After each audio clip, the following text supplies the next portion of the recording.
बिस्मिल्लाहिर्रहमानिर्रहीम। अस्सलाम वालेकुम। Welcome back to my channel. उम्मीद है आप अल्लाह की फजल से खैरियत से होंगे, मज़े में होंगे।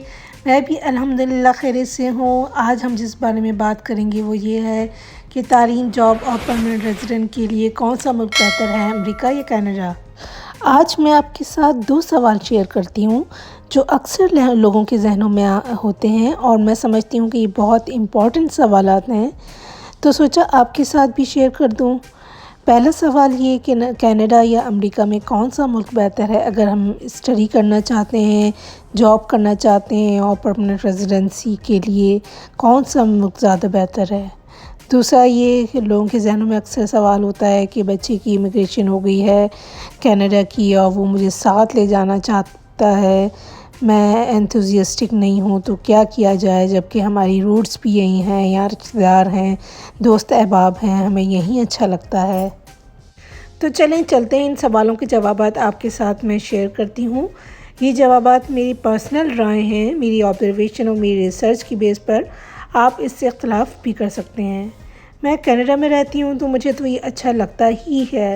अगर तालीम की बात की जाए तो यूएसए में तालीम बहुत महंगी है कनाडा के मुकाबले में।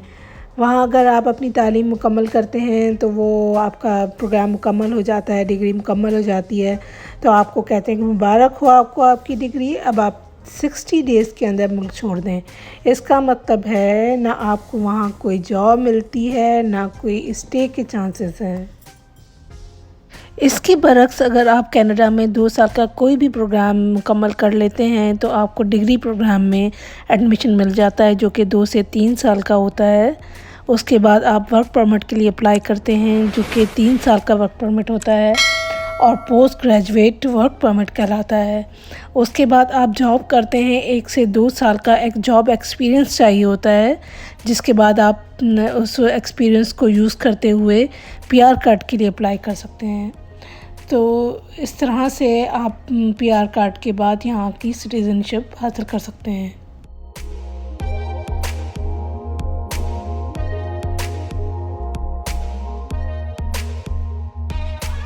मेरा ख़्याल है कि कनाडा बेहतर है स्टडी के लिए, जॉब के लिए और परमानेंट रेजिडेंस के लिए। कैनेडियन गवर्नमेंट यंग एजुकेटेड लोगों को ज़्यादा प्रेफर करती है। कनाडा बहुत से मुल्कों में एक लकीस्ट मुल्क है जहाँ वेदर बहुत ज़बरदस्त है, बहुत से इलाक़ों में बहुत अच्छा है, चारों मौसम यहाँ मौजूद हैं। इसके अलावा यहाँ पर पीआर कार्ड के बाद फ्री मेडिकल और फ्री एजुकेशन जो कि हाई स्कूल तक होती है, इसकी सहूलियात भी मौजूद हैं जो कि बड़े एडवांटेजेस हैं।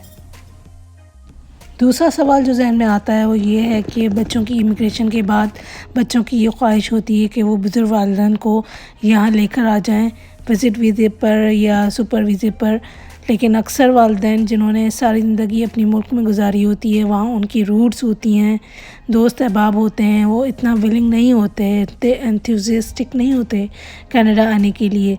कनाडा के अक्सर प्रोविंस और टेरिटरीज़ में वेदर काफ़ी एक्सट्रीम कोल्ड होता है, तो अक्सर वालिदैन इस वजह से भी रिलक्टेंट होते हैं ना आने के लिए।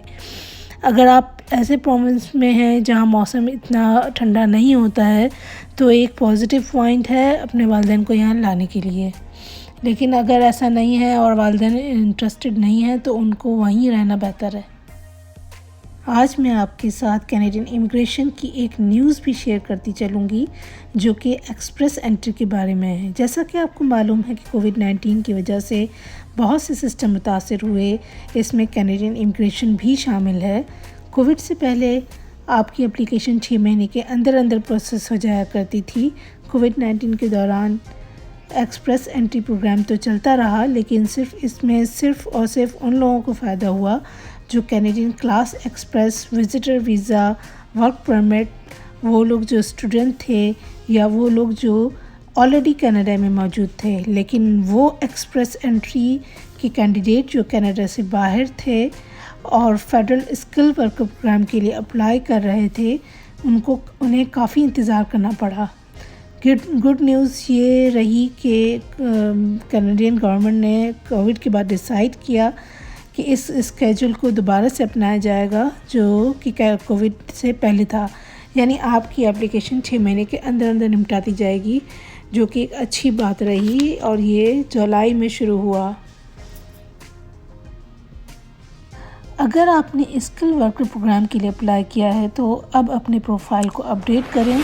इसकी वजह यह है कि यहाँ कनाडा में स्किल पीपल की बहुत ही कमी है। इस वक्त तकरीबन 8 लाख के करीब जॉब्स अवेलेबल हैं, जिस पर एम्प्लॉयर खुश हैं कि हमें बाहर से स्किल मैन पावर मिल जाएगा। अगर आपका एक्सप्रेस एंट्री का प्रोफाइल एक्टिवेट है तो अच्छी बात है, अगर एक्टिवेट नहीं है तो इसे एक्टिव करें। अगर आपने नहीं बनाया है तो इसे बनाएं, इसको अपडेट करें, अपने पॉइंट्स को इम्प्रूव करने की कोशिश करें। और जुलाई से एक्सप्रेस एंट्री का जो स्केजल है वो 6 महीने का हो गया है, जिस पर अमल दरामद हो रहा है, तो फ़ायदा उठाएं। अगर आप इंटरेस्टेड हैं तो मोस्ट वेलकम। इसमें एक और अच्छी बात यह है कि एक्सप्रेस एंट्री में हर 15 दिन के बाद एक ड्रॉ होता है, और वो ड्रॉ होता है प्रोविंशियल नॉमिनी प्रोग्राम का। तो जब भी आप अपना प्रोफाइल बनाएं तो उसमें एक प्रोविंस को ज़रूर टिक करें। तो हो सकता है कि अगर आपके पॉइंट्स एक्सप्रेस एंट्री में बराबर ना हो तो आपका जो सिलेक्टेड प्रोविंस है उसकी मेरिट पर आप आ जाएं और आपको नॉमिनेट कर लिया जाए। तो हर 15 दिन के बाद पीएनपी का ड्रॉ होता है, तो इसमें भी आप क्वालिफाई कर सकते हैं। लिहाजा अपना प्रोफाइल क्रिएट करें, अगर है तो इसे अपडेट करें और तैयारी करें। Good luck. उम्मीद करती हूँ कि मेरी दी हुई इन्फॉर्मेशन से आप भरपूर फ़ायदा उठाएंगे। अगर आपको मेरी वीडियो अच्छी लगी है तो उसे लाइक और शेयर करें, और मेरे चैनल को सब्सक्राइब करना ज़रूर याद रखें। मेरा चैनल नया है और मुझे आपकी सपोर्ट की बेहद ज़रूरत है, और मुझे आपकी हेल्प की भी ज़रूरत है। बेल का आइकन दबाने से आपको मेरी वीडियो की नोटिफिकेशंस मिलती रहेंगी और सबसे पहले देखने को मिलेगी। अपने प्यारों का रखिएगा बहुत सा ख्याल, दुआओं में मुझे रखिएगा याद, और फिर मिलूँगी एक ज़बरदस्त सी नई वीडियो के साथ। तब तक के लिए अल्लाह हाफ़िज़।